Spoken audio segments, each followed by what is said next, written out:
ਅਸੀਂ ਬਾਰ-ਬਾਰ ਅਸੀਂ ਨਹੀਂ ਸਾਰੇ ਆਪਾਂ ਕਹਿੰਦੇ ਉਹਨਾਂ ਨੂੰ ਕਿ ਇਹ ਜਿਹੜੇ ਤਿਉਹਾਰ ਤਿਉਹਾਰ ਆ ਇਹ ਮਨੂਵਾਦੀ ਸਿਸਟਮ ਨੂੰ ਅੱਗੇ ਹੋਰ ਵਧਾਉਣ ਵਾਸਤੇ ਆ, ਉਹਨਾਂ ਦਾ ਵਿਚਾਰ ਉਹਨਾਂ ਦਾ ਪ੍ਰਚਾਰ ਪ੍ਰਸਾਰ ਕਰਨ ਵਾਸਤੇ ਆ। ਔਰ ਅਸੀਂ ਕੋਸ਼ਿਸ਼ ਕਰਦੇ ਹਾਂ ਕਿ ਉਹਨਾਂ ਤਿਉਹਾਰਾਂ ਨੂੰ ਉਹਨਾਂ ਨੂੰ ਜਿਹੜਾ ਛੱਡਿਆ ਜਾਵੇ, ਅਸੀਂ ਬੇਨਤੀ ਕਰਦੇ ਹਾਂ। ਪਰ ਜਿਹੜਾ ਇਨਸਾਨ ਆ ਕਹਿੰਦੇ ਹੁੰਦੇ ਨਾ ਕਿ ਹੱਸਣਾ ਖੇਡਣਾ ਮਨ ਕਾ ਚਾਹੋ, ਤੇ ਇਨਸਾਨ ਨੇ ਹੱਸਣਾ ਵੀ ਆ ਔਰ ਖੇਡਣਾ ਵੀ ਆ। ਉਹਦੇ ਵਾਸਤੇ ਸਾਨੂੰ ਉਹਦੇ ਬਦਲਵੇਂ ਪ੍ਰਬੰਧ ਵੀ ਦੇਣੇ ਪੈਣੇ ਹੈ ਨਾ। ਇਸ ਤਰ੍ਹਾਂ ਨਹੀਂ ਹੋ ਸਕਦਾ ਕਿ ਅਸੀਂ ਸਾਰਾ 12 ਮਹੀਨੇ ਦੇ 12 ਮਹੀਨੇ ਰੋਈ ਜਾਈਏ, ਅਸੀਂ ਸੰਜੀਦਗੀ ਨਾਲ ਬੈਠੇ ਅਸੀਂ ਮਤਲਬ ਆਪਣੇ ਨੂੰ ਪਾਗਲ ਕਰ ਦਈਏ, ਅਸੀਂ ਆਪਣੇ ਤਸ਼ੱਦਦ ਜਿਹੜੇ ਆ ਉਹ ਉਹਨਾਂ ਦੇ ਉੱਪਰ ਹੀ ਮਤਲਬ ਕੇਂਦਰਿਤ ਰਹਿ ਕੇ ਅਸੀਂ ਮਤਲਬ ਕਿ ਜਿਹੜਾ ਹੱਸਣ ਖੇਡਣ ਦਾ ਇੱਕ ਬਣਿਆ ਹੋਇਆ ਉਹਨੂੰ ਹੀ ਛੱਡੇ ਦਈਏ। ਸੋ ਸਾਨੂੰ ਆਪਣੇ ਲੋਕਾਂ ਦੇ ਵਿੱਚ ਇੱਕ ਬਦਲਵਾਂ ਪ੍ਰਬੰਧ, ਇੱਕ ਬਦਲਵਾਂ ਸੱਭਿਆਚਾਰ ਜਿਹੜਾ ਆ ਉਹ ਉਸਾਰਨਾ ਪੈਣਾ ਆ। ਸੋ ਜਿਹੜਾ ਬਦਲਵਾਂ ਸੱਭਿਆਚਾਰ ਆ, ਬਦਲਵਾਂ ਪ੍ਰਬੰਧ ਆ, ਉਹ ਉਸਾਰਨ ਵਾਸਤੇ ਉਹਦੇ ਵਿੱਚ ਵੱਲ ਹੀ ਇੱਕ ਇਹ ਕਦਮ ਆ ਜਿਹਨੂੰ ਅਸੀਂ ਚੇਤਨਾ ਮਾਰਚ ਕਹਿੰਦੇ ਆ। ਬਾਬਾ ਸਾਹਿਬ ਡਾਕਟਰ ਭੀਮ ਰਾਓ ਅੰਬੇਦਕਰ ਜੀ ਦੇ ਜਨਮ ਦਿਨ ਤੋਂ ਇੱਕ ਦਿਨ ਪਹਿਲਾਂ ਉਹ ਹੀ ਇਹ ਇੱਕ ਬਦਲਵਾਂ ਸੱਭਿਆਚਾਰ ਉਸਾਰਨ ਵਾਲੀ ਗੱਲ ਆ, ਜਿਹੜਾ ਅਸੀਂ ਸਾਰੇ ਸਾਥੀ ਆਪਾਂ ਰਲ ਕੇ ਉਹ ਆਰਗੇਨਾਈਜ਼ ਕਰਦੇ ਹਾਂ। ਔਰ ਇੱਕ ਮੈਂ ਸਾਥੀਆਂ ਨੂੰ ਹੋਰ ਇੱਥੇ 1 ਸੈਕਿੰਡ ਦੀ ਗੱਲ ਜਿਹੜੀ ਆ ਮੈਂ ਕਰਨੀ ਚਾਹਾਂਗਾ ਕਿ ਸਾਡੇ ਵਿੱਚ ਸਾਥੀ ਹੁਣੇ ਬਲਵਿੰਦਰ ਜੀ ਬੈਠੇ ਸੀਗੇ, ਉਹਨਾਂ ਦੇ ਮੈਂ ਘਰ ਗਿਆ ਕਿ ਅਸੀਂ ਲਗਾਤਾਰ ਫੀਲਡ 'ਚ ਚਲੋ ਲੱਗੇ ਰਹਿੰਦੇ ਜਦੋਂ ਵੀ ਸਮਾਂ ਮਿਲਦਾ ਹੈ। ਕੁਝ ਸਾਥੀਆਂ ਨੂੰ ਲੱਗਦਾ ਹੋਏਗਾ ਕਿ ਅਸੀਂ ਫੀਲਡ 'ਚ ਨਹੀਂ ਹੈਗੇ, ਉਹ ਕਈ ਸਾਥੀਆਂ ਨੂੰ ਇਸ ਲਈ ਲੱਗਦਾ ਕਿਉਂਕਿ ਅਸੀਂ ਫੋਟੋਆਂ ਨਹੀਂ ਪਾਉਂਦੇ ਆਪਣੀਆਂ, ਇਸ ਲਈ ਸਾਥੀਆਂ ਨੂੰ ਲੱਗਦਾ ਕਿ ਅਸੀਂ ਸ਼ਾਇਦ ਕੰਮ ਵੀ ਨਹੀਂ ਕਰਦੇ। ਫੋਟੋ ਅਸੀਂ ਸੈਂਕੜੇ ਹਜ਼ਾਰਾਂ ਆਪਣੇ ਪੋਸਟਰ ਫਲੈਕਸ ਪੈਂਫਲੇਟ ਲਗਾਉਂਦੇ ਆ। ਤੁਹਾਨੂੰ ਸਾਡੀ ਕਿਤੇ ਵੀ ਜਿਹੜੇ ਸਾਥੀ ਚੇਤਨਾ ਮਾਰਚ ਦੇ ਕਮੇਟੀ ਦੇ ਬੰਦੇ ਆ ਉਹਨਾਂ ਦੀ ਕਿਤੇ ਫੋਟੋ ਕਿਤੇ ਨਾਮ ਕਿਤੇ ਉਹਦਾ ਤੁਹਾਨੂੰ ਦਿਖਾਈ ਨਹੀਂ ਦੇਗਾ। ਸੋ ਸਾਥੀਓ ਇਸ ਲਈ ਮਤਲਬ ਗੁੰਮਰਾਹ ਨਾ ਹੋਇਓ ਕਿ ਅਸੀਂ ਕਿਤੇ ਕੰਮ ਨਹੀਂ ਕਰਦੇ, ਕੰਮ ਕਰਦੇ ਆ। ਜਿੰਨਾ ਹੋ ਸਕੇ ਉਹਨਾਂ ਕੁ ਅਸੀਂ ਕੰਮ ਜਿੰਨੀ ਕੋਸ਼ਿਸ਼ ਕਰ ਸਕਦੇ, ਸਮਰੱਥਾ ਤੋਂ ਵੱਧ ਹੀ ਕਰ ਰਹੇ ਹਾਂ। ਔਰ ਮੈਂ ਗੱਲ ਜਿਹੜੀ ਕਰਨੀ ਚਾਹੁੰਦਾ ਇਹ ਹੈ ਕਿ ਬਲਵਿੰਦਰ ਸਾਥੀ ਸਾਡੇ ਘਰ ਹੈ, ਉਹਨਾਂ ਦੇ ਘਰ ਅਸੀਂ ਗਏ ਹਾਂ ਤੇ ਜਦੋਂ ਗਏ ਆ ਉਹਨਾਂ ਦੇ ਅੰਦਰ ਬੜੇ ਆ ਤੇ ਇੱਥੇ ਉਹਨਾਂ ਦੇ ਡਰਾਇੰਗ ਰੂਮ 'ਚ ਲਿਖਿਆ ਹੋਇਆ ਸੀਗਾ ਕਿ ਆਪਣੇ ਘਰਾਂ ਦੀਆਂ ਕੰਧਾਂ ਤੇ ਲਿਖ ਦਿਓ ਕਿ ਤੁਸੀਂ ਇਸ ਦੇਸ਼ ਦੇ ਹੁਕਮਰਾਨ ਬਣਨਾ। ਗੱਲ ਸੁਣਨੇ ਵਾਲੀ ਆ, ਸਾਰੇ ਗੱਲ ਕਰਦੇ ਆਪਾਂ ਇਹ ਆਮ ਤੌਰ ਤੇ। ਮੈਂ ਕਿਹਾ ਭਾਜੀ ਬੜੀ ਸੋਹਣੀ ਗੱਲ ਲਿਖੀ ਆ ਵੀ ਤੁਸੀਂ ਇਸ ਦੇਸ਼ ਦੇ ਹੁਕਮਰਾਨ ਬਣਨਾ, ਤੁਸੀਂ ਜਿਹੜੀ ਡਰਾਇੰਗ ਰੂਮ 'ਚ ਗੱਲ ਲਿਖਵਾਈ ਹੋਈ ਆ। ਕਹਿੰਦੇ ਵੀ ਮੇਰੀ ਬੇਟੀ ਨੇ ਇਹ ਲਿਖੀ ਆ। ਮੈਂ ਕਿਹਾ ਕਿਹਦੇ ਕੋਲ ਲਿਖਵਾਈ ਆ? ਬੜੀ ਵਧੀਆ ਤਰੀਕੇ ਨਾਲ ਸਾਫ਼-ਸਾਫ਼ ਲਿਖੀ ਹੋਈ ਆ। ਉਹ ਕਹਿੰਦੇ ਵੀ ਮੇਰੀ ਬੇਟੀ ਨੇ ਜਦੋਂ ਕਿਹਾ ਵੀ ਪਾਪਾ ਇਹ ਲਿਖਾਉਣਾ ਆਪਾਂ ਵੀ ਤੁਸੀਂ ਇਸ ਦੇਸ਼ ਦੇ ਹੁਕਮਰਾਨ ਬਣਨਾ, ਕਿ ਬਾਬਾ ਸਾਹਿਬ ਦਾ ਹੁਕਮ ਸੀਗਾ, ਤੇ ਕਹਿੰਦੇ ਵੀ ਮੈਂ ਕਿਹਾ ਠੀਕ ਹੈ ਵੀ ਕੋਈ ਪੇਂਟਰ ਬੁਲਾਉਂਦੇ ਆ ਵਧੀਆ ਜਿਹੇ ਉਹਦੇ ਕੋਲ ਲਿਖਾਉਂਦੇ ਆ। ਉਹ ਕਹਿੰਦੇ ਨਹੀਂ, ਕਹਿੰਦੇ ਬਾਬਾ ਸਾਹਿਬ ਨੇ ਇਹ ਲਿਖਿਆ ਕਿਹਾ ਆ ਕਿ ਤੁਸੀਂ ਆਪਣੀਆਂ ਘਰ ਦੀਆਂ ਕੰਧਾਂ ਤੇ ਜਾ ਕੇ ਲਿਖ ਲਓ ਕਿ ਤੁਸੀਂ ਇਸ ਦੇਸ਼ ਦੇ ਹੁਕਮਰਾਨ ਬਣਨਾ। ਹੁਣ ਇਹ ਨਹੀਂ ਕਿਹਾ ਵੀ ਤੁਸੀਂ ਆਪਣੀਆਂ ਘਰ ਦੀਆਂ ਕੰਧਾਂ ਦੇ ਉੱਪਰ ਜਾ ਕੇ ਲਿਖਵਾ ਲਓ, ਤੁਸੀਂ ਲਿਖਣਾ ਆ। ਕਹਿੰਦੇ ਮੈਂ ਆਪ ਲਿਖਣਾ। ਉਹ ਕੁੜੀ ਨੇ ਆਪਣੇ ਘਰ ਦੀਆਂ ਕੰਧ ਦੇ ਉੱਪਰ ਆਪ ਲਿਖਿਆ ਕਿ ਅਸੀਂ ਇਸ ਦੇਸ਼ ਦੇ ਹੁਕਮਰਾਨ ਬਣਨਾ। ਮੇਰੇ ਵੀਰੋ, ਮੇਰੇ ਭਰਾਵੋ, ਸਤਿਕਾਰਯੋਗ ਸਾਥੀਓ, ਇਸ਼ਾਰਾ ਸਮਝੋ ਮੈਂ ਕੀ ਕਹਿਣਾ ਚਾਹੁੰਦਾ ਆ। ਆਪਣੀ ਕਥਨੀ ਵਿੱਚ ਔਰ ਕਰਨੀ ਵਿੱਚ ਜਿਹੜਾ ਫਰਕ ਆ ਨਾ, ਜਿੱਦਣ ਅਸੀਂ ਉਹ ਮਿਟਾ ਦਿੱਤਾ ਨਾ, ਤੇ ਬਾਬਾ ਸਾਹਿਬ ਦੀ ਮੂਵਮੈਂਟ ਜਿਹੜੀ ਅੱਜ ਵੀ ਕਾਮਯਾਬ ਆ ਔਰ ਕੱਲ ਵੀ ਕਾਮਯਾਬ ਆ। ਔਰ ਮੈਂ ਤੁਹਾਨੂੰ ਦੱਸ ਦੇਵਾਂ ਇਹ ਜਿਹੜੀ ਗੱਲ ਹੈ ਨਾ, ਇਹ ਕਥਨੀ ਔਰ ਕਰਨੀ ਦਾ ਫਰਕ ਆ। ਇਹ ਜਿਹੜੇ ਲੋਕ ਆਮ ਜਨਤਾ ਆ ਉਹ ਸਮਝ ਗਈ ਆ। ਸਾਡੇ ਲੀਡਰਾਂ ਨੂੰ ਥੋੜਾ ਜਿਹਾ ਇਹਦੇ ਵਿੱਚ, ਚਾਹੇ ਮੈਂ ਹੀ ਆ, ਸਾਡੇ ਲੀਡਰਾਂ ਨੂੰ ਥੋੜਾ ਇੱਧਰ ਧਿਆਨ ਦੇਣ ਦੀ ਜ਼ਰੂਰਤ ਹੈ। ਅਸੀਂ ਆਪਣੀ ਕਥਨੀ ਔਰ ਕਰਨੀ ਦੇ ਜਿਹੜਾ ਫਰਕ ਹੈ ਨਾ ਉਹ ਖਤਮ ਕਰ ਲਵਾਂਗੇ। ਉਹੀ ਇੱਕ ਤਰੀਕਾ ਆ ਸਾਡੇ ਜਿਹੜੇ ਮਾਨਵਤਾਵਾਦੀ ਰਹਿਬਰ ਆ ਉਹਨਾਂ ਨੂੰ ਸਹੀ ਔਰ ਸੱਚੇ ਰੂਪ ਦੇ ਵਿੱਚ ਉਹਨਾਂ ਦਾ ਨਾਮ ਲੈਣ ਦਾ। ਸੋ ਇੰਨੀ ਕੁ ਗੱਲ ਜਿਹੜੀ ਆ ਉਹ ਜੋ ਸਮਝ ਜਾਵਾਂਗੇ ਤੇ ਅਸੀਂ ਆਪਣੀਆਂ ਮੰਜ਼ਿਲਾਂ ਜਿਹੜੀਆਂ ਉਹ ਸਰ ਕਰ ਲਵਾਂਗੇ। ਦੂਸਰੀ ਗੱਲ ਮੈਂ ਇਹ ਗੱਲ ਕਰਦਾ ਕਿ ਸਾਥੀ ਕਹਿੰਦੇ ਆ ਵੀ ਯਾਰ ਮੈਨੂੰ ਕੰਮ ਨਹੀਂ ਕਰਨ ਦਿੰਦਾ। ਸਾਥੀਓ, ਕਿਸੇ ਨੂੰ ਕੋਈ ਜਿਹੜਾ ਬੰਦਾ ਕੰਮ ਕਰਨਾ ਚਾਹੁੰਦਾ ਨਾ ਕੋਈ ਰੋਕ ਨਹੀਂ ਸਕਦਾ। ਮਤਲਬ ਸਾਨੂੰ ਲੱਗਦਾ ਹੁੰਦਾ, ਦੇਖੋ ਸੰਘਰਸ਼ ਦਾ ਮਤਲਬ ਕੀ ਆ? ਕਹਿੰਦੇ ਪੜੋ, ਸੰਘਰਸ਼ ਕਰੋ, ਜੁੜੋ। ਮਤਲਬ ਇਹ ਨਹੀਂ ਕਿ ਦੇਖੋ RSS ਵਾਲੇ ਤੁਹਾਡੇ ਡਾਂਗਾ ਥੋੜੀ ਨਾ ਮਾਰਦੇ ਆ ਕੇ। ਜਿਹੜੇ ਤੁਹਾਡੇ ਵਿੱਚ ਹੀ ਬੰਦੇ ਪਲਾਂਟ ਕੀਤੇ ਹੋਏ ਆ ਉਹ ਇੱਦਾਂ ਵੀ ਨਹੀਂ ਹੈਗਾ ਕਿ ਪਲਾਂਟ ਕੀਤੇ ਹੋਏ ਆ, ਉਹ ਬਾਈ ਚਾਂਸ ਉਹਨਾਂ ਦੀ ਵਿਚਾਰਧਾਰਾ ਤੋਂ ਪ੍ਰਭਾਵਿਤ ਹੋ ਗਏ ਆ। ਉਹ ਲੋਕ ਹੀ ਤੁਹਾਡੇ ਜਿਹੜੇ ਪੈਰ ਪਿੱਛੇ ਖਿੱਚਦੇ ਆ, ਉਹਨਾਂ ਨੂੰ ਸਮਝਾਉਂਦੇ ਹੋਏ, ਉਹਨਾਂ ਨੂੰ ਨਾਲ ਚੱਲਦੇ ਹੋਏ ਚੱਲਣਾ, ਉਹਨਾਂ ਨੂੰ ਸਮਝਾਉਂਦੇ ਹੋਏ ਚੱਲਣਾ, ਇਹੀ ਤਾਂ ਸੰਘਰਸ਼ ਆ। ਇਹੀ ਆ ਜਦੋਂ ਅਸੀਂ ਕਹਿੰਦੇ ਪੜੋ, ਜੁੜੋ, ਸੰਘਰਸ਼ ਕਰੋ। ਅਸਲ 'ਚ ਪੜੋ, ਜੁੜੋ, ਸੰਘਰਸ਼ ਕਰੋ ਨਹੀਂ, ਉਹ ਪੜੋ, ਸੰਘਰਸ਼ ਕਰੋ ਔਰ ਜੁੜੋ ਆ। ਜਿਹੜੀ ਬਾਬਾ ਸਾਹਿਬ ਦੀ ਆਪਣੀ ਲਿਖਣੀ ਆ ਨਾ, ਉਹ ਪੜੋ, ਸੰਘਰਸ਼ ਕਰੋ ਔਰ ਜੁੜੋ ਆ। ਜੋ ਤੁਸੀਂ ਇਹਦਾ ਜਿਹੜਾ ਸੀਕੁਐਂਸ ਹੈ ਸਹੀ ਸਮਝ ਲਓਗੇ ਨਾ, ਤੁਹਾਨੂੰ ਫਿਰ ਪਤਾ ਲੱਗ ਜਾਏਗਾ ਕਿ ਅਸਲ ਦੇ ਵਿੱਚ ਕਹਾਣੀ ਕਿੱਥੇ ਖੜੀ ਆ। ਸੋ ਹੁਣ ਮੈਂ ਗੱਲ ਕਰਦਾ ਕਿ ਇਹ ਜਿਹੜੀ ਚੇਤਨਾ ਮਾਰਚ ਹੈ ਬਾਬਾ ਸਾਹਿਬ ਡਾਕਟਰ ਭੀਮ ਰਾਓ ਅੰਬੇਦਕਰ ਜੀ ਦੇ ਜਨਮ ਦਿਨ ਨੂੰ ਸਮਰਪਿਤ, ਇਹ 13 ਤਰੀਕ ਨੂੰ ਬਾਅਦ ਦੁਪਹਿਰ 3:30 ਵਜੇ ਸਤਿਗੁਰੂ ਰਵਿਦਾਸ ਚੌਂਕ ਤੋਂ ਜਿਹੜੀ ਆ ਸ਼ੁਰੂ ਹੋਏਗੀ। ਔਰ ਉਸ ਤੋਂ ਬਾਅਦ डॉक्टर अंबेडकर चौक पहुंचेगी। उस तो बाद भगवान वाल्मीकि चौक ਉਸ ਤੋਂ ਬਾਅਦ ਲੈਫਟ ਹੋ ਕੇ ਫਿਰ ਬਸਤੀ ਅੱਡਾ ਚੌਂਕ, ਫਿਰ ਉੱਥੋਂ ਲੈਫਟ ਹੋ ਕੇ ਜਿਹੜੀ ਹੈ ਫੁੱਟਬਾਲ ਚੌਂਕ, ਫਿਰ ਬਸਤੀਆਂ ਦੇ ਵਿੱਚੋਂ ਦੀ ਹੁੰਦੀ ਹੋਈ ਵੀਰ ਬਬਰੀਕ ਚੌਂਕ ਤੇ ਫਿਰ ਮੰਡਲ ਉਸ ਵੱਲ ਦੀ ਹੋ ਕੇ ਸਤਿਗੁਰੂ ਰਵਿਦਾਸ ਚੌਂਕ ਆ ਕੇ ਸਮਾਪਤ ਹੋਏਗੀ। ਹਰ ਸਾਲ ਦੀ ਤਰ੍ਹਾਂ ਇਸ ਸਾਲ ਵੀ ਬਾਬਾ ਸਾਹਿਬ ਦੇ ਜਨਮ ਦਿਹਾੜੇ ਤੇ ਚੇਤਨਾ ਮਾਰਚ ਕੱਢ ਰਹੀ ਹੈ। ਬਾਬਾ ਸਾਹਿਬ ਦੇ ਜਨਮ ਦਿਹਾੜੇ ਤੇ ਸਾਨੂੰ ਯਾਦ ਕਰਨਾ ਚਾਹੀਦਾ ਉਹਨਾਂ ਦਾ ਸੰਘਰਸ਼, ਉਹਨਾਂ ਦਾ ਬਲਿਦਾਨ, ਉਹਨਾਂ ਦੀਆਂ ਕੁਰਬਾਨੀਆਂ। ਅੱਜ ਜੇ ਸਾਡਾ ਸਮਾਜ ਸਨਮਾਨ ਜੀ ਰਿਹਾ ਵਾ, ਸੁਤੰਤਰ ਜੀ ਰਿਹਾ ਵਾ, ਨਿਆਂ ਮਿਲ ਰਿਹਾ ਵਾ, ਪੱਕੇ ਮਕਾਨਾਂ 'ਚ ਰਹਿ ਰਹੇ ਆ, ਖਾ ਰਹੇ ਆ, ਪੀ ਰਹੇ, ਆਪਣੀ ਮਰਜ਼ੀ ਦੇ ਨਾਲ ਜੀ ਰਹੇ ਆ, ਇਹਦੇ ਲਈ ਸਾਰਾ ਜਿਹੜਾ ਕ੍ਰੈਡਿਟ ਆ ਉਹ ਬਾਬਾ ਸਾਹਿਬ ਨੂੰ ਜਾਂਦਾ ਵਾ। ਉਹਨਾਂ ਨੇ ਆਪਣੀ ਜ਼ਿੰਦਗੀ ਦਾ ਸਾਰਾ ਸੰਘਰਸ਼ ਸਾਡੇ ਲੋਕਾਂ ਲਈ ਕੀਤਾ। ਅੰਬੇਡਕਰਵਾਦੀ ਸਾਥੀਆਂ ਨੂੰ ਔਰ ਬਾਬਾ ਸਾਹਿਬ ਡਾਕਟਰ BR ਅੰਬੇਡਕਰ ਜੀ ਦੇ ਜਨਮ ਦਿਨ ਨੂੰ ਸੰਬੰਧਿਤ ਚੇਤਨਾ ਮਾਰਚ ਦੇ ਸੰਬੰਧ 'ਚ ਜੋ ਮੀਟਿੰਗ ਰੱਖੀ ਹੋਈ ਹੈ ਉਸ ਵਿੱਚ ਜਿੰਨੇ ਵੀ ਸਾਥੀ ਆਏ ਆ, ਸਭ ਤੋਂ ਪਹਿਲਾਂ ਮੈਂ ਸਾਰਿਆਂ ਨੂੰ ਧੰਨਵਾਦ ਕਰਦਾ, ਜੀ ਆਇਆਂ ਨੂੰ ਕਹਿਣਾ। ਔਰ ਅੱਜ ਤੇ ਆ ਵੀ ਅਗਰ ਆਪਾਂ ਸਾਥੀ ਚਾਹੀਏ ਤਾਂ ਦੇਸ਼ ਦੇ ਵਿੱਚ ਅਗਲੀ ਸਰਕਾਰ ਅੰਬੇਡਕਰਵਾਦੀਆਂ ਦੀ ਬਣਾ ਸਕਦੇ ਹਾਂ, ਤੇ ਅਸੀਂ ਚਾਹੀਏ ਤਾਂ ਅਸੀਂ ਇੰਨਾ ਕੁ ਬੇੜਾ ਬਿਠਾ ਸਕਦੇ ਹਾਂ ਜਿੱਦਾਂ ਹੁਣ ਬਿਠਾਇਆ ਹੋਇਆ, ਵੀ ਜਿਹੜਾ ਆਪਾਂ ਸੋਚ ਨਹੀਂ ਸਕਦੇ। ਕਿਉਂਕਿ ਉਹਨਾਂ ਲੋਕਾਂ ਸਿਰ ਦੋਸ਼ ਨਹੀਂ ਮੜੇ ਜਾ ਸਕਦੇ ਜਿਹੜੇ ਲੋਕ ਘਰਾਂ 'ਚ ਬੈਠਦੇ ਆ ਜਾਂ ਜਿਹੜੇ ਸੰਘਰਸ਼ਾਂ 'ਚ ਹਿੱਸਾ ਅੰਦੋਲਨ ਦੀ ਅਗਵਾਈ ਕਰਦੇ ਆ। ਉਹਨਾਂ ਲੋਕਾਂ ਸਿਰ ਇਹ ਜ਼ਰੂਰ ਦੋਸ਼ ਲਾਇਆ ਜਾ ਸਕਦਾ ਵੀ ਬਾਬਾ ਸਾਹਿਬ ਦਾ ਕਾਫਲਾ ਉਹਨਾਂ ਨੇ ਫੜ ਕੇ ਰੋਕਿਆ। ਮੈਂ ਸਮਝਦਾ ਵੀ ਅੱਜ ਬਾਬਾ ਸਾਹਿਬ ਡਾਕਟਰ ਭੀਮ ਰਾਓ ਅੰਬੇਡਕਰ ਦੇ ਅੰਦੋਲਨ ਨੂੰ ਬਚਾਉਣ ਦੇ ਲਈ ਸਭ ਤੋਂ ਪਹਿਲਾਂ ਪੰਜਾਬ ਦੇ ਵਿੱਚ ਜੋ ਹੋ ਰਿਹਾ ਇਹ ਵਾਪਰਨਾ ਨਹੀਂ ਚਾਹੀਦਾ। ਮਹੀਨੇ ਦੇ ਵਿੱਚ ਹੀ ਜਗਦੀਸ਼ ਦੀਸ਼ਾ ਜੀ ਵੀ ਨਾਲ ਗਏ, ਵਰੁਣ ਜੀ ਵੀ ਗਏ, ਭਾਜੀ ਹੁਣੀ ਵੀ ਗਏ, ਗੋਗੇ ਚਾਚਾ ਜੀ ਹੁਣੀ ਵੀ ਗਏ, ਸਾਰੇ ਅਸੀਂ ਜਾ ਕੇ ਮੋਗੇ ਆਏ, ਬਿੱਲਾ ਜੀ ਵੀ ਗਏ ਸੀ ਉੱਦਣ।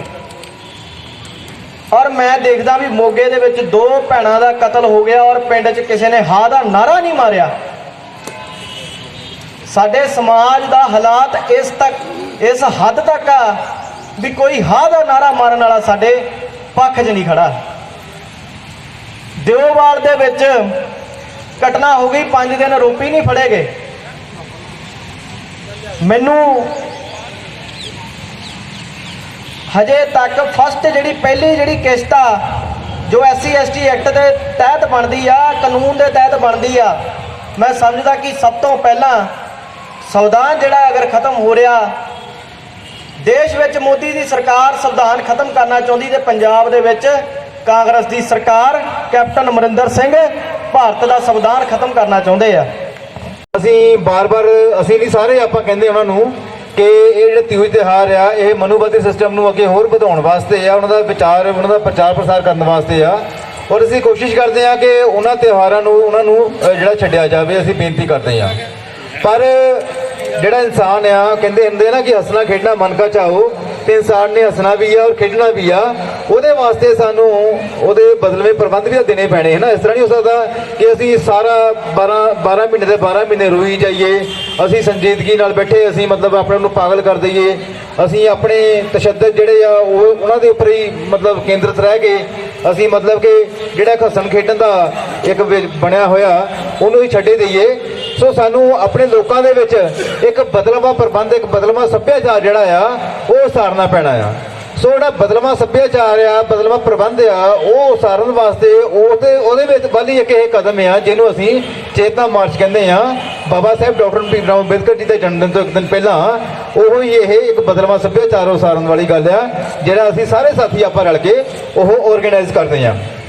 ਔਰ ਇੱਕ ਮੈਂ ਸਾਥੀਆਂ ਨੂੰ ਹੋਰ ਇੱਥੇ 1 ਸੈਕਿੰਡ ਦੀ ਗੱਲ ਜਿਹੜੀ ਆ ਮੈਂ ਕਰਨੀ ਚਾਹਾਂਗਾ ਕਿ ਸਾਡੇ ਵਿੱਚ ਸਾਥੀ ਹੁਣੇ ਬਲਵਿੰਦਰ ਜੀ ਬੈਠੇ ਸੀਗੇ, ਉਹਨਾਂ ਦੇ ਮੈਂ ਘਰ ਗਿਆ ਕਿ ਅਸੀਂ ਲਗਾਤਾਰ ਫੀਲਡ 'ਚ ਚਲੋ ਲੱਗੇ ਰਹਿੰਦੇ ਜਦੋਂ ਵੀ ਸਮਾਂ ਮਿਲਦਾ ਹੈ। ਕੁਝ ਸਾਥੀਆਂ ਨੂੰ ਲੱਗਦਾ ਹੋਏਗਾ ਕਿ ਅਸੀਂ ਫੀਲਡ 'ਚ ਨਹੀਂ ਹੈਗੇ, ਉਹ ਕਈ ਸਾਥੀਆਂ ਨੂੰ ਇਸ ਲਈ ਲੱਗਦਾ ਕਿਉਂਕਿ ਅਸੀਂ ਫੋਟੋਆਂ ਨਹੀਂ ਪਾਉਂਦੇ ਆਪਣੀਆਂ, ਇਸ ਲਈ ਸਾਥੀਆਂ ਨੂੰ ਲੱਗਦਾ ਕਿ ਅਸੀਂ ਸ਼ਾਇਦ ਕੰਮ ਵੀ ਨਹੀਂ ਕਰਦੇ। ਫੋਟੋ ਅਸੀਂ ਸੈਂਕੜੇ ਹਜ਼ਾਰਾਂ ਆਪਣੇ ਪੋਸਟਰ ਫਲੈਕਸ ਪੈਂਫਲੇਟ ਲਗਾਉਂਦੇ ਆ। ਤੁਹਾਨੂੰ ਸਾਡੀ ਕਿਤੇ ਵੀ ਜਿਹੜੇ ਸਾਥੀ ਚੇਤਨਾ ਮਾਰਚ ਦੇ ਕਮੇਟੀ ਦੇ ਬੰਦੇ ਆ ਉਹਨਾਂ ਦੀ ਕਿਤੇ ਫੋਟੋ ਕਿਤੇ ਨਾਮ ਕਿਤੇ ਉਹਦਾ ਤੁਹਾਨੂੰ ਦਿਖਾਈ ਨਹੀਂ ਦੇਗਾ। ਸੋ ਸਾਥੀਓ ਇਸ ਲਈ ਮਤਲਬ ਗੁੰਮਰਾਹ ਨਾ ਹੋਇਓ ਕਿ ਅਸੀਂ ਕਿਤੇ ਕੰਮ ਨਹੀਂ ਕਰਦੇ, ਕੰਮ ਕਰਦੇ ਆ। ਜਿੰਨਾ ਹੋ ਸਕੇ ਉਹਨਾਂ ਕੁ ਅਸੀਂ ਕੰਮ ਜਿੰਨੀ ਕੋਸ਼ਿਸ਼ ਹੈ ਕਰ ਸਕਦੇ, ਸਮਰੱਥਾ ਤੋਂ ਵੱਧ ਹੀ ਕਰ ਰਹੇ ਹਾਂ। ਔਰ ਮੈਂ ਗੱਲ ਜਿਹੜੀ ਕਰਨੀ ਚਾਹੁੰਦਾ ਇਹ ਹੈ ਕਿ ਬਲਵਿੰਦਰ ਸਾਥੀ ਸਾਡੇ ਘਰ ਹੈ, ਉਹਨਾਂ ਦੇ ਘਰ ਅਸੀਂ ਗਏ ਆ ਤੇ ਜਦੋਂ ਗਏ ਆ ਉਹਨਾਂ ਦੇ ਅੰਦਰ ਬੜੇ ਆ ਤੇ ਉੱਥੇ ਉਹਨਾਂ ਦੇ ਡਰਾਇੰਗ ਰੂਮ 'ਚ ਲਿਖਿਆ ਹੋਇਆ ਸੀਗਾ ਕਿ ਆਪਣੇ ਘਰਾਂ ਦੀਆਂ ਕੰਧਾਂ ਤੇ ਲਿਖ ਦਿਓ ਕਿ ਤੁਸੀਂ ਇਸ ਦੇਸ਼ ਦੇ ਹੁਕਮਰਾਨ ਬਣਨਾ। ਗੱਲ ਸੁਣਨੇ ਵਾਲੀ ਆ, ਸਾਰੇ ਗੱਲ ਕਰਦੇ ਆਪਾਂ ਇਹ ਆਮ ਤੌਰ ਤੇ। ਮੈਂ ਕਿਹਾ ਭਾਜੀ ਬੜੀ ਸੋਹਣੀ ਗੱਲ ਲਿਖੀ ਆ ਵੀ ਤੁਸੀਂ ਇਸ ਦੇਸ਼ ਦੇ ਹੁਕਮਰਾਨ ਬਣਨਾ, ਤੁਸੀਂ ਜਿਹੜੀ ਡਰਾਇੰਗ ਰੂਮ 'ਚ ਗੱਲ ਲਿਖਵਾਈ ਹੋਈ ਆ। ਕਹਿੰਦੇ ਵੀ ਮੇਰੀ ਬੇਟੀ ਨੇ ਇਹ ਲਿਖੀ ਆ। ਮੈਂ ਕਿਹਾ ਕਿਹਦੇ ਕੋਲ ਲਿਖਵਾਈ ਆ? ਬੜੀ ਵਧੀਆ ਤਰੀਕੇ ਨਾਲ ਸਾਫ਼-ਸਾਫ਼ ਲਿਖੀ ਹੋਈ ਆ। ਉਹ ਕਹਿੰਦੇ ਵੀ ਮੇਰੀ ਬੇਟੀ ਨੇ ਜਦੋਂ ਕਿਹਾ ਵੀ ਪਾਪਾ ਇਹ ਲਿਖਾਉਣਾ ਆਪਾਂ ਵੀ ਤੁਸੀਂ ਇਸ ਦੇਸ਼ ਦੇ ਹੁਕਮਰਾਨ ਬਣਨਾ, ਕਿ ਬਾਬਾ ਸਾਹਿਬ ਦਾ ਹੁਕਮ ਸੀਗਾ, ਤੇ ਕਹਿੰਦੇ ਵੀ ਮੈਂ ਕਿਹਾ ਠੀਕ ਹੈ ਵੀ ਕੋਈ ਪੇਂਟਰ ਬੁਲਾਉਂਦੇ ਆ ਵਧੀਆ ਜਿਹੇ ਉਹਦੇ ਕੋਲ ਲਿਖਾਉਂਦੇ ਆ। ਉਹ ਕਹਿੰਦੇ ਨਹੀਂ, ਕਹਿੰਦੇ ਬਾਬਾ ਸਾਹਿਬ ਨੇ ਇਹ ਲਿਖਿਆ ਹੈ, ਕਿਹਾ ਆ ਕਿ ਤੁਸੀਂ ਆਪਣੀਆਂ ਘਰ ਦੀਆਂ ਕੰਧਾਂ ਤੇ ਜਾ ਕੇ ਲਿਖ ਲਓ ਕਿ ਤੁਸੀਂ ਇਸ ਦੇਸ਼ ਦੇ ਹੁਕਮਰਾਨ ਬਣਨਾ। ਉਹਨੇ ਇਹ ਨਹੀਂ ਕਿਹਾ ਵੀ ਤੁਸੀਂ ਆਪਣੀਆਂ ਘਰ ਦੀਆਂ ਕੰਧਾਂ ਦੇ ਉੱਪਰ ਜਾ ਕੇ ਲਿਖਵਾ ਲਓ, ਤੁਸੀਂ ਲਿਖਣਾ ਆ। ਕਹਿੰਦੇ ਮੈਂ ਆਪ ਲਿਖਣਾ। ਉਹ ਕੁੜੀ ਨੇ ਆਪਣੇ ਘਰ ਦੀਆਂ ਕੰਧ ਦੇ ਉੱਪਰ ਆਪ ਲਿਖਿਆ ਕਿ ਅਸੀਂ ਇਸ ਦੇਸ਼ ਦੇ ਹੁਕਮਰਾਨ ਬਣਨਾ। ਮੇਰੇ ਵੀਰੋ, ਮੇਰੇ ਭਰਾਵੋ, ਸਤਿਕਾਰਯੋਗ ਸਾਥੀਓ, ਇਸ਼ਾਰਾ ਸਮਝੋ ਮੈਂ ਕੀ ਕਹਿਣਾ ਚਾਹੁੰਦਾ ਆ। ਆਪਣੀ ਕਥਨੀ ਵਿੱਚ ਔਰ ਕਰਨੀ ਵਿੱਚ ਜਿਹੜਾ ਫਰਕ ਆ ਨਾ, ਜਿੱਦਣ ਅਸੀਂ ਉਹ ਮਿਟਾ ਦਿੱਤਾ ਨਾ, ਤੇ ਬਾਬਾ ਸਾਹਿਬ ਦੀ ਮੂਵਮੈਂਟ ਜਿਹੜੀ ਅੱਜ ਵੀ ਕਾਮਯਾਬ ਆ ਔਰ ਕੱਲ ਵੀ ਕਾਮਯਾਬ ਆ। ਔਰ ਮੈਂ ਤੁਹਾਨੂੰ ਦੱਸ ਦੇਵਾਂ ਇਹ ਜਿਹੜੀ ਗੱਲ ਹੈ ਨਾ, ਇਹ ਕਥਨੀ ਔਰ ਕਰਨੀ ਦਾ ਫਰਕ ਆ। ਇਹ ਜਿਹੜੇ ਲੋਕ ਆਮ ਜਨਤਾ ਆ ਉਹ ਸਮਝ ਗਈ ਆ। ਸਾਡੇ ਲੀਡਰਾਂ ਨੂੰ ਥੋੜਾ ਜਿਹਾ ਇਹਦੇ ਵਿੱਚ, ਚਾਹੇ ਮੈਂ ਹੀ ਆ, ਸਾਡੇ ਲੀਡਰਾਂ ਨੂੰ ਥੋੜਾ ਇੱਧਰ ਧਿਆਨ ਦੇਣ ਦੀ ਜ਼ਰੂਰਤ ਹੈ। ਅਸੀਂ ਆਪਣੀ ਕਥਨੀ ਔਰ ਕਰਨੀ ਦੇ ਵਿੱਚ ਜਿਹੜਾ ਫਰਕ ਹੈ ਨਾ ਉਹ ਖਤਮ ਕਰ ਲਵਾਂਗੇ। ਉਹੀ ਇੱਕ ਤਰੀਕਾ ਆ ਸਾਡੇ ਜਿਹੜੇ ਮਾਨਵਤਾਵਾਦੀ ਰਹਿਬਰ ਆ ਉਹਨਾਂ ਨੂੰ ਸਹੀ ਔਰ ਸੱਚੇ ਰੂਪ ਦੇ ਵਿੱਚ ਉਹਨਾਂ ਦਾ ਨਾਮ ਲੈਣ ਦਾ। ਸੋ ਇੰਨੀ ਕੁ ਗੱਲ ਜਿਹੜੀ ਆ ਉਹ ਜੋ ਸਮਝ ਜਾਵਾਂਗੇ ਤੇ ਅਸੀਂ ਆਪਣੀਆਂ ਮੰਜ਼ਿਲਾਂ ਜਿਹੜੀਆਂ ਉਹ ਸਰ ਕਰ ਲਵਾਂਗੇ। ਦੂਸਰੀ ਗੱਲ ਮੈਂ ਇਹ ਗੱਲ ਕਰਦਾ ਕਿ ਸਾਥੀ ਕਹਿੰਦੇ ਆ ਵੀ ਯਾਰ ਮੈਨੂੰ ਕੰਮ ਨਹੀਂ ਕਰਨ ਦਿੰਦਾ। ਸਾਥੀਓ ਕਿਸੇ ਨੂੰ ਕੋਈ ਜਿਹੜਾ ਬੰਦਾ ਕੰਮ ਕਰਨਾ ਚਾਹੁੰਦਾ ਨਾ ਕੋਈ ਰੋਕ ਨਹੀਂ ਸਕਦਾ। ਮਤਲਬ ਸਾਨੂੰ ਲੱਗਦਾ ਹੁੰਦਾ, ਦੇਖੋ ਸੰਘਰਸ਼ ਦਾ ਮਤਲਬ ਕੀ ਆ? ਕਹਿੰਦੇ ਪੜੋ, ਸੰਘਰਸ਼ ਕਰੋ, ਜੁੜੋ। ਮਤਲਬ ਇਹ ਨਹੀਂ ਕਿ ਦੇਖੋ ਆਰਐਸਐਸ ਵਾਲੇ ਤੁਹਾਡੇ ਡਾਂਗਾ ਥੋੜੀ ਨਾ ਮਾਰਦੇ ਆ ਕੇ। ਜਿਹੜੇ ਤੁਹਾਡੇ ਵਿੱਚ ਹੀ ਬੰਦੇ ਪਲਾਂਟ ਕੀਤੇ ਹੋਏ ਆ ਉਹ ਇਦਾਂ ਵੀ ਨਹੀਂ ਹੈਗਾ ਕਿ ਪਲਾਂਟ ਕੀਤੇ ਹੋਏ ਆ, ਉਹ ਬਾਈ ਚਾਂਸ ਉਹਨਾਂ ਦੀ ਵਿਚਾਰਧਾਰਾ ਤੋਂ ਪ੍ਰਭਾਵਿਤ ਹੋ ਗਏ ਆ। ਉਹ ਲੋਕ ਹੀ ਤੁਹਾਡੇ ਜਿਹੜੇ ਪੈਰ ਪਿੱਛੇ ਖਿੱਚਦੇ ਆ, ਉਹਨਾਂ ਨੂੰ ਸਮਝਾਉਂਦੇ ਹੋਏ, ਉਹਨਾਂ ਨੂੰ ਨਾਲ ਚੱਲਦੇ ਹੋਏ ਚੱਲਣਾ, ਉਹਨਾਂ ਨੂੰ ਸਮਝਾਉਂਦੇ ਹੋਏ ਚੱਲਣਾ, ਇਹੀ ਤਾਂ ਸੰਘਰਸ਼ ਆ। ਇਹੀ ਆ ਜਦੋਂ ਅਸੀਂ ਕਹਿੰਦੇ ਪੜੋ, ਜੁੜੋ, ਸੰਘਰਸ਼ ਕਰੋ। ਅਸਲ 'ਚ ਪੜੋ, ਜੁੜੋ, ਸੰਘਰਸ਼ ਕਰੋ ਨਹੀਂ, ਉਹ ਪੜੋ, ਸੰਘਰਸ਼ ਕਰੋ ਔਰ ਜੁੜੋ ਆ। ਜਿਹੜੀ ਬਾਬਾ ਸਾਹਿਬ ਦੀ ਆਪਣੀ ਲਿਖਣੀ ਆ ਨਾ, ਉਹ ਪੜੋ, ਸੰਘਰਸ਼ ਕਰੋ ਔਰ ਜੁੜੋ ਆ। ਜੋ ਤੁਸੀਂ ਇਹਦਾ ਜਿਹੜਾ ਸੀਕੁਐਂਸ ਹੈ ਸਹੀ ਸਮਝ ਲਓਗੇ ਨਾ, ਤੁਹਾਨੂੰ ਫਿਰ ਪਤਾ ਲੱਗ ਜਾਏਗਾ ਕਿ ਅਸਲ ਦੇ ਵਿੱਚ ਕਹਾਣੀ ਕਿੱਥੇ ਖੜੀ ਆ। ਸੋ ਹੁਣ ਮੈਂ ਗੱਲ ਕਰਦਾ ਕਿ ਇਹ ਜਿਹੜੀ ਚੇਤਨਾ ਮਾਰਚ ਹੈ ਬਾਬਾ ਸਾਹਿਬ ਡਾਕਟਰ ਭੀਮ ਰਾਓ ਅੰਬੇਦਕਰ ਜੀ ਦੇ ਜਨਮ ਦਿਨ ਨੂੰ ਸਮਰਪਿਤ, ਇਹ 13 ਤਰੀਕ ਨੂੰ ਬਾਅਦ ਦੁਪਹਿਰ 3:30 ਵਜੇ ਸਤਿਗੁਰੂ ਰਵਿਦਾਸ ਚੌਂਕ ਤੋਂ ਜਿਹੜੀ ਆ ਸ਼ੁਰੂ ਹੋਏਗੀ ਔਰ ਉਸ ਤੋਂ ਬਾਅਦ ਡਾਕਟਰ ਅੰਬੇਦਕਰ ਚੌਂਕ ਪਹੁੰਚੇਗੀ। ਉਸ ਤੋਂ ਬਾਅਦ ਭਗਵਾਨ ਵਾਲਮੀਕੀ ਚੌਂਕ, ਉਸ ਤੋਂ ਬਾਅਦ ਲੈਫਟ ਹੋ ਕੇ ਫਿਰ ਬਸਤੀ ਅੱਡਾ ਚੌਂਕ, ਫਿਰ ਉੱਥੋਂ ਲੈਫਟ ਹੋ ਕੇ ਜਿਹੜੀ ਹੈ ਫੁੱਟਬਾਲ ਚੌਂਕ, ਫਿਰ ਬਸਤੀਆਂ ਦੇ ਵਿੱਚੋਂ ਦੀ ਹੁੰਦੀ ਹੋਈ ਵੀਰ ਬਬਰੀਕ ਚੌਂਕ, ਤੇ ਫਿਰ ਮੜਲੋਸ ਵੱਲਦੀ ਹੋ ਕੇ ਸਤਿਗੁਰੂ ਰਵਿਦਾਸ ਚੌਂਕ ਆ ਕੇ ਸਮਾਪਤ ਹੋਏਗੀ। ਜੈ ਗੁਰਦੇਵ ਜੈ ਭੀਮ। ਤੁਸੀਂ ਦੇਖ ਰਹੇ ਹੋ ਜਾਗਦੀ ਵੀ ਮੈਂ ਹਾਂ ਸੀਮਾ ਕਲੇਰ। ਅੱਜ ਬੂਟਾ ਮੰਡੀ ਜਲੰਧਰ ਦੇ ਵਿੱਚ ਜੋ ਇੱਕ ਕਮੇਟੀ ਰੱਖੀ ਗਈ ਸੀਗੀ ਚੇਤਨਾ ਮਾਰਚ ਕਮੇਟੀ ਦੇ ਵੱਲੋਂ, ਡਾਕਟਰ ਸੁਰਿੰਦਰ ਜੀ ਸਾਡੇ ਨਾਲ ਮੌਜੂਦ ਨੇ। ਡਾਕਟਰ ਸੁਰਿੰਦਰ ਜੀ, ਇਸ ਜਿਹੜੀ ਮੀਟਿੰਗ ਰੱਖੀ ਗਈ ਸੀ ਤਾਂ ਕੀ ਨਤੀਜਾ ਨਿਕਲਿਆ ਹੈ? ਸਾਰੇ ਸਾਥੀਆਂ ਨੂੰ ਜੈ ਭੀਮ, ਜੈ ਭਾਰਤ। 2015 ਦੇ ਵਿੱਚ ਅਸੀਂ ਬਦਲਵਾਂ ਸੱਭਿਆਚਾਰ ਜਿਹੜਾ ਉਸਾਰਨ ਦੀ ਗੱਲ ਕਰਦੇ ਹਾਂ, ਉਹਦੇ ਵੱਲ ਇੱਕ ਕਦਮ ਵਧਾਉਂਦੇ ਹੋਏ ਅਸੀਂ ਬਾਬਾ ਸਾਹਿਬ ਡਾਕਟਰ ਭੀਮ ਰਾਓ ਅੰਬੇਦਕਰ ਜੀ ਦੇ ਜਨਮ ਦਿਨ ਨੂੰ ਸਮਰਪਿਤ ਇੱਕ ਚੇਤਨਾ ਮਾਰਚ ਜਿਹੜਾ ਆ ਆਯੋਜਨ ਕਰਨ ਦੀ ਯੋਜਨਾ ਬਣਾਈ ਸੀ, ਜੋ ਕਿ ਅਸੀਂ 13 ਅਪ੍ਰੈਲ ਨੂੰ ਹਰੇਕ ਸਾਲ ਆਯੋਜਿਤ ਕਰਦੇ ਹਾਂ। ਸੋ ਇਸ ਸਾਲ ਵੀ ਪਿਛਲੇ ਸਾਲ ਅਸੀਂ ਨਹੀਂ ਆਰਗੇਨਾਈਜ਼ ਕਰ ਸਕੇ ਡਿਊ ਟੂ ਕਰੋਨਾ, ਬਟ ਇਸ ਸਾਲ ਅਸੀਂ ਇਹ ਜਿਹੜਾ ਚੇਤਨਾ ਮਾਰਚ ਆ ਫਿਰ ਆਰਗੇਨਾਈਜ਼ ਕਰਨ ਜਾ ਰਹੇ ਹਾਂ, ਜੋ ਕਿ ਸਤਿਗੁਰੂ ਰਵਿਦਾਸ ਚੌਂਕ ਤੋਂ ਸਮਾਪਤ ਹੋ ਕੇ ਸ਼ਹਿਰ ਦੇ ਵਿੱਚ ਦੀ ਹੁੰਦਾ ਹੋਇਆ ਫਿਰ ਆ ਕੇ ਸਤਿਗੁਰੂ ਰਵਿਦਾਸ ਚੌਂਕ ਆ ਕੇ ਸਮਾਪਤ ਹੋਏਗਾ। ਸੋ ਸਾਰੀਆਂ ਮਾਨਵਤਾਵਾਦੀ ਸੰਸਥਾਵਾਂ ਜਿਹੜੀਆਂ ਉਹਨਾਂ ਨਾਲ ਅੱਜ ਅਸੀਂ ਮੀਟਿੰਗ ਕੀਤੀ ਡਾਕਟਰ ਅੰਬੇਦਕਰ ਪਾਰਕ ਬੂਟਾ ਮੰਡੀ ਵਿੱਚ, ਔਰ ਸਾਰਿਆਂ ਨੇ ਬਹੁਤ ਵਧੀਆ ਸਾਨੂੰ ਸਹਿਯੋਗ ਦਿੱਤਾ ਔਰ ਸਾਥੀਆਂ ਨੇ ਦੱਸਿਆ ਕਿ ਉਹ ਅਲੱਗ-ਅਲੱਗ ਬੈਨਰ ਪਾਰਟੀਆਂ ਔਰ ਸਾਥੀਆਂ ਸਹਿਤ ਇਸ ਚੇਤਨਾ ਮਾਰਚ ਵਿੱਚ ਸ਼ਾਮਲ ਹੋਣਗੇ। ਸੋ ਮੇਰੀ ਇਹ ਬੇਨਤੀ ਆ ਕਿ ਸਾਰੇ ਸਾਥੀ ਜਿਹੜੇ ਆ ਬਾਬਾ ਸਾਹਿਬ ਡਾਕਟਰ ਭੀਮ ਰਾਓ ਦੀ ਵਿਚਾਰਧਾਰਾ ਨੂੰ ਮਜ਼ਬੂਤ ਕਰਨ ਵਾਸਤੇ, ਉਹਨਾਂ ਦੇ ਕਾਫਲੇ ਨੂੰ ਹੋਰ ਅੱਗੇ ਲਿਜਾਣ ਵਾਸਤੇ ਵੱਧ ਚੜ੍ਹ ਕੇ ਇਸ ਮੂਵਮੈਂਟ ਦੇ ਵਿੱਚ ਹਿੱਸਾ ਲੈਣ। ਔਰ ਇਹ ਜਿਹੜੀ ਚੇਤਨਾ ਮਾਰਚ ਆ, ਇਹ ਜੋ ਕਿਸਾਨਾਂ ਦੇ ਖਿਲਾਫ ਕਾਲੇ ਕਾਨੂੰਨ ਆਏ ਆ ਔਰ ਜੋ ਯੂਪੀ ਦੇ ਵਿੱਚ ਜਿਹੜੇ ਕਾਨੂੰਨ ਹੈ, ਜਿਹੜੇ ਮਜ਼ਦੂਰਾਂ ਦੇ ਖਿਲਾਫ ਕਾਲੇ ਕਾਨੂੰਨ ਆਏ ਆ, ਉਹਨਾਂ ਦੇ ਖਿਲਾਫ ਇਹਦਾ ਜਿਹੜਾ ਥੀਮ ਰਹੇਗਾ ਇਸ ਚੇਤਨਾ ਮਾਰਚ ਦਾ। ਔਰ ਸਾਰੇ ਸਾਥੀ ਜਿਹੜੇ ਆ ਪੂਰੇ ਸਾਲ ਦੇ ਵਿੱਚ ਜਿੰਨੇ ST SC ST OBC minorities ਦੇ ਉੱਪਰ, ਲੇਡੀਜ਼ ਦੇ ਉੱਪਰ ਜਿੰਨੇ ਵੀ ਅਤਿਆਚਾਰ ਪੂਰੇ ਦੇਸ਼ ਵਿੱਚ ਹੁੰਦੇ ਆ, ਅਸੀਂ ਇਹਨੂੰ ਇੱਕ ਪਲੇਟਫਾਰਮ ਦੇ ਤੌਰ ਦੇ ਉੱਪਰ ਉਜਾਗਰ ਕਰਨਾ ਚਾਹੁੰਦੇ ਆ ਕਿ ਇਹਦੇ ਵਿੱਚੋਂ ਸਾਰੇ ਰਿਫਲੈਕਟ ਹੋਣੇ ਚਾਹੀਦੇ ਆ, ਤਾਂ ਕਿ ਸਰਕਾਰਾਂ ਨੂੰ, ਮਨੂਵਾਦੀ ਸਿਸਟਮ ਨੂੰ ਪਤਾ ਹੋਣਾ ਚਾਹੀਦਾ ਆ ਕਿ ਇਹ ਲੋਕ ਅੱਕੇ ਹੋਏ ਆ, ਇਹ ਕਦੀ ਵੀ ਜਿਹੜੇ ਆ ਇਹ ਤੁਹਾਡੇ ਖਿਲਾਫ ਜਿਹੜਾ ਸੰਘਰਸ਼, ਜਿਹੜਾ ਬਹੁਤ ਵੱਡਾ ਸੰਘਰਸ਼ ਆ, ਉਹ ਵਿੜ ਸਕਦੇ ਆ। ਲੇਟੈਸਟ ਅੱਜ ਖਬਰ ਮਿਲੀ ਹੈ ਕਿ ਜਿਹੜੀਆਂ ਪੰਜਾਬ ਸਰਕਾਰ ਨੇ, ਕਾਂਗਰਸ ਨੇ ਉਹ ਨਵੀਂ ਐਡਵਾਈਜ਼ਰੀ ਜਾਰੀ ਕੀਤੀ ਹੈ ਕਿ ਉਹਦੇ ਵਿੱਚ ਜਿਹੜਾ ਇਕੱਠ ਆ, ਰੈਲੀਆਂ ਸਾਰਿਆਂ ਤੇ ਉਹਨਾਂ ਨੇ ਬੈਨ ਲਗਾ ਦਿੱਤਾ ਹੈ 30 ਅਪ੍ਰੈਲ ਤੱਕ। ਕੀ ਕਹਿਣਾ ਚਾਹੋਗੇ? ਦੇਖੋ, ਅਸੀਂ ਤਾਂ ਪੂਰੇ 1 ਸਾਲ ਦੇ ਵਿੱਚ ਇਹ ਦੇਖਿਆ ਕਿ ਇਸ ਪੂਰੇ 1 ਸਾਲ ਦੇ ਵਿੱਚ ਜਿਹੜਾ ਮਨੂਵਾਦ ਆ ਉਹ ਭਾਰੂ ਰਿਹਾ, ਜਿਹੜਾ ਗਰੀਬ ਆ ਉਹ ਮਾਰਿਆ ਗਿਆ। ਅਮੀਰਾਂ ਦੀਆਂ, ਬਹੁਤ ਅਮੀਰਾਂ ਦੀਆਂ ਦੁਕਾਨਾਂ ਚੱਲਦੀਆਂ ਰਹੀਆਂ, ਜਿਹੜੇ ਵਿਚਾਰੇ ਮਿਡਲਮੈਨ ਸੀ ਜਾਂ ਗਰੀਬ ਲੋਕ ਸੀਗੇ, ਉਹਨਾਂ ਨੂੰ ਖਾਣ ਨੂੰ ਰੋਟੀ ਵੀ ਨਹੀਂ ਮਿਲੀ। ਸੋ ਅਸੀਂ ਇਹ ਸਿੱਟਾ ਕੱਢਿਆ ਔਰ ਇਹ ਦੇਖਿਆ ਕਿ ਝੂਠ ਦੀਆਂ ਦੁਕਾਨਾਂ ਚੱਲਦੀਆਂ ਰਹੀਆਂ ਔਰ ਜਿਹੜਾ ਮਾਨਵਤਾਵਾਦੀ ਸਿਸਟਮ ਹੈ ਉਹ ਬੰਦ ਰਿਹਾ। ਸਰਕਾਰਾਂ ਇਹਦੇ ਵਿੱਚੋਂ ਇਸ ਤਰ੍ਹਾਂ ਦਾ ਕੁਝ ਕਰਨਾ ਚਾਹੁੰਦੀਆਂ ਆ ਔਰ ਅਸੀਂ ਇਹ ਪਿਛਲੇ ਸਮੇਂ ਦੇਖਿਆ ਕਿ ਉਹ ਝੂਠ ਦੀਆਂ ਦੁਕਾਨਾਂ ਜਿਹੜੀਆਂ ਉਹ ਲਗਾਤਾਰ ਚੱਲੀਆਂ ਔਰ ਇਹਦੇ ਵਿੱਚ ਅਸੀਂ ਇਹ ਚੀਜ਼ ਨੂੰ ਅੱਗੇ ਲਿਜਾਂਦੇ ਹੋਏ ਅਸੀਂ ਇਹ ਝੁਕਾਂਗੇ ਨਹੀਂ ਔਰ ਅਸੀਂ ਇਹ ਲੈ ਕੇ ਪੂਰਾ ਪ੍ਰਣ ਕਰਕੇ ਚੱਲੇ ਆ ਕਿ ਇਹ ਜੋ ਮਾਨਵਤਾਵਾਦੀ ਮੂਵਮੈਂਟ ਹੈ ਇਸ ਤਰ੍ਹਾਂ ਚੱਲੇਗੀ ਔਰ ਇਹ ਚੇਤਨਾ ਮਾਰਚ ਦ੍ਰਿੜ ਇਰਾਦੇ ਨਾਲ ਸਾਰੇ ਸਾਥੀਆਂ ਸਹਿਯੋਗ ਨਾਲ ਇਸ ਤਰ੍ਹਾਂ ਹੀ ਚੱਲੇਗਾ ਔਰ ਗੁਰੂ ਗੁਰਦਾਸ ਚੌਂਕ ਤੋਂ ਇਹ ਚੇਤਨਾ ਮਾਰਚ ਜਿਹੜਾ 13 ਤਰੀਕ ਨੂੰ ਬਾਅਦ ਦੁਪਹਿਰ 3:30 ਵਜੇ ਇਸ ਤਰ੍ਹਾਂ ਹੀ ਆਰੰਭ ਹੋਵੇਗਾ। ਡਾਕਟਰ ਸੁਰਿੰਦਰ ਜੀ ਸਾਡੇ ਨਾਲ ਮੌਜੂਦ ਸੀ, ਉਹਨਾਂ ਨੇ ਜਾਣਕਾਰੀ ਦਿੱਤੀ ਹੈ ਕਿ ਉਹ ਚੇਤਨਾ ਮਾਰਚ 13 ਅਪ੍ਰੈਲ ਨੂੰ ਬਾਬਾ ਸਾਹਿਬ ਅੰਬੇਦਕਰ ਦੇ ਜਨਮ ਦਿਨ ਦੇ ਉਪਲਕਸ਼ ਵਿੱਚ ਕੱਢਿਆ ਜਾਂਦਾ ਹੈ। ਉਹ ਇਸ ਸਾਲ ਵੀ ਜਿਹੜਾ ਹੈ ਉਸੇ ਤਰ੍ਹਾਂ ਕੱਢਿਆ ਜਾਏਗਾ। ਤੁਸੀਂ ਦੇਖਦੇ ਰਹੋ ਆਜ਼ਾਦ।